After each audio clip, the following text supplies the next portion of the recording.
الرجيم بسم الله الرحمن الرحيم الحمد لله رب العالمين الرحمن الرحيم مالك يوم الدين إياك نعبد وإياك نستعين اهدنا الصراط المستقيم صراط الذين أنعمت عليهم غير المغضوب عليهم ولا الضالين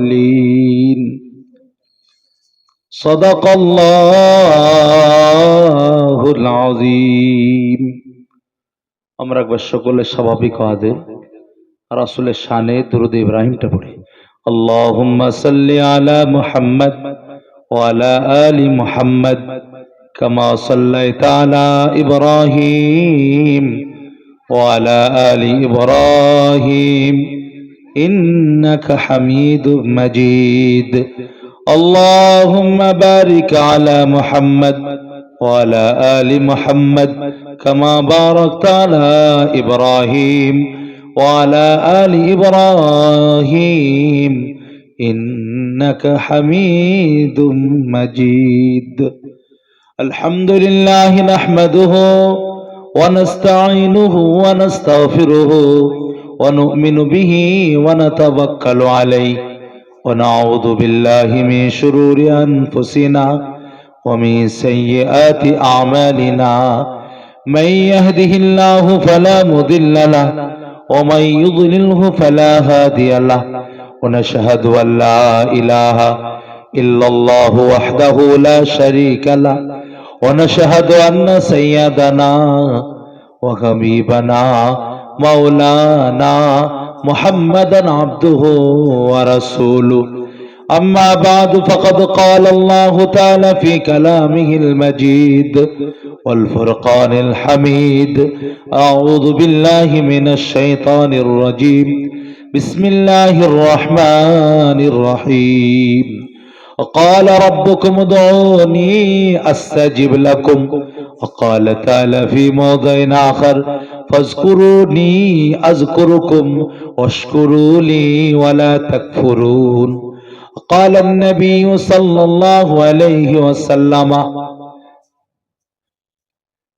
الدعاء هو العبادة وقال النبي صلى الله عليه وسلم من لم يسل الله يغضب عليه أو كما قال عليه الصلاة والتسليم প্রশংসা মাত্র সে আল্লাহর যিনি আমাদেরকে বড় ভালোবেসে বেশ অনেকক্ষণ থেকে এই যাবৎ পর্যন্ত কোরআন ও হাদিসের বড় মূল্যবান আলোচনায় আমাদের মধ্যে কাউকে বক্তা হিসাবে, কাউকে শ্রোতা হিসাবে, কাউকে পরিচালক হিসাবে সময় বের করার বা সময় ব্যয় করার আল্লাহ যে সুযোগ দিয়েছেন রব্বুল আলামিনের করুণা, সেজন্য সকলেই তিনার শুকরিয়া বা কৃতজ্ঞতা জ্ঞাপনার্থে আমরা তিনারই শেখানো ভাষাটাকে একবার উচ্চস্বরে উচ্চকণ্ঠ উচ্চারণ করি, সকলে বলি আলহামদুলিল্লাহ।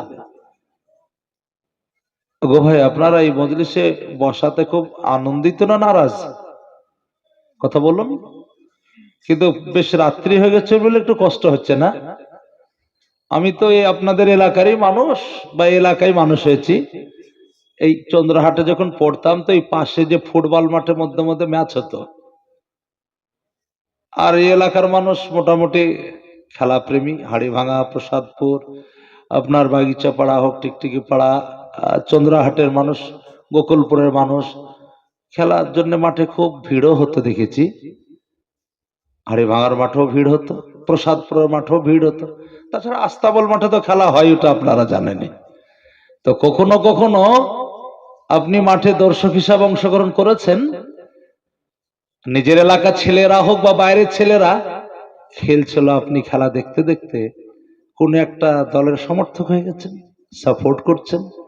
যে দলকে আপনি সমর্থন করছেন সেই দলটা গোল দিয়েছে, গোল হওয়ার সাথে সাথেই মাঠে একটা বিকট আওয়াজ হয়, সবাই গোল বলে ওঠে, আর তার সাথে সাথে আপনিও কিন্তু একটু দান মনের মধ্যে আনন্দ ফুর্তি প্রকাশ দেওয়ার জন্য, আপনিও কিন্তু শব্দটা বলেন।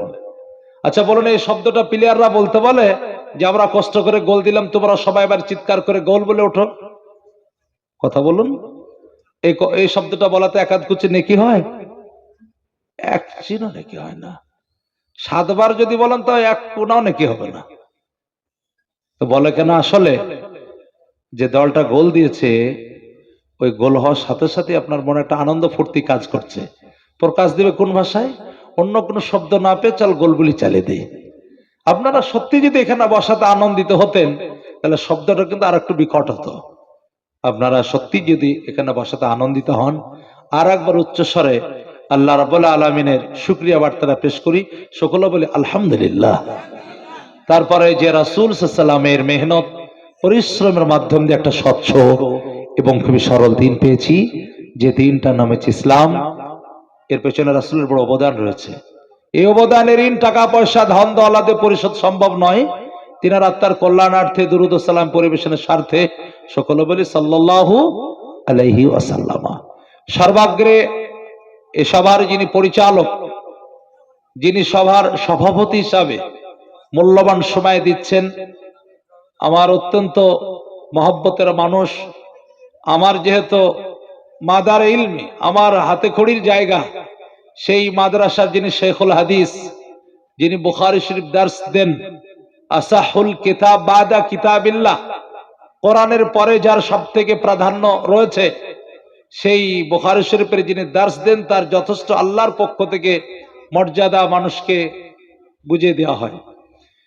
আমার পক্ষ থেকে তেনাকে শ্রদ্ধা এবং ভালোবাসা দুটোই জ্ঞাপন করছি।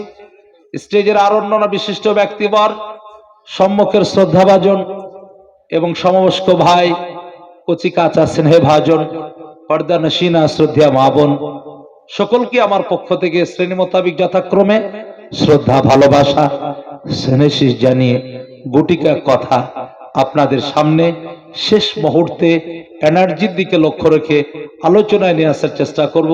আল্লাহ আমাদের সকলকেই, সবটাও যদি সম্ভব না হোক, কিছুটা যেন আমল করার তৌফিক দান করুক, সকলে বলে আল্লাহুম্মা আমিন।